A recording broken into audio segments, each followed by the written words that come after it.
আপনারা তৃণমূলকে সাসপেন্ড করুন, আপনারা তৃণমূলকে সাসপেন্ড করুন।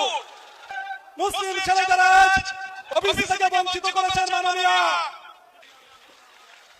বাংলার বাগবি এবং মুর্শিদাবাদের কৃতি সন্তানের আজ উদয় হতে চলেছে। যে হুমায়ুন কবির পশ্চিমবঙ্গে 294টি এমএলএর মধ্যে এমন একজন এমএলএ যিনি জাতিগতভাবে এখান থেকে অদূর একটি বাবরি মসজিদের ভিত্তি স্থাপন দিয়েছেন বলে উনাকে দল থেকে সাসপেন্ড করা হয়েছে। আপনারা তৃণমূলকে সাসপেন্ড করুন,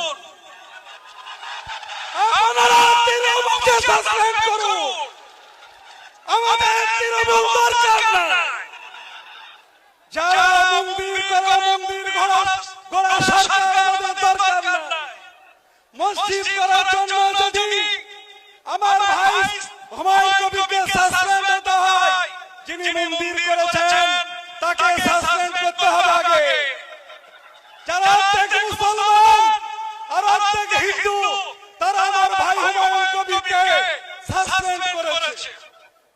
সুতরাং মুসলমানদেরকে 12 বছরে দুটো জিনিস দিয়েছে।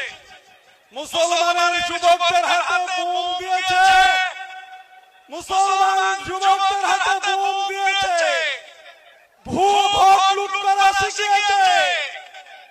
আর মুসলমানের ছেলেদের হাতে কলম দেওয়ার দরকার ছিল, সেখানে দিয়েছে বোম। সুতরাং এই সরকারকে আমরা উৎখাত করবো ইনশাআল্লাহ। আজকে নতুন দলের সূচনা হচ্ছে। হুমায়ুন কবির সাহেবের নেতৃত্বে মুসলমানদের একজন জননেতা। আমরা তার কথাকে সকলেই সামনে রেখে চলবো বলে ইনশাআল্লাহ।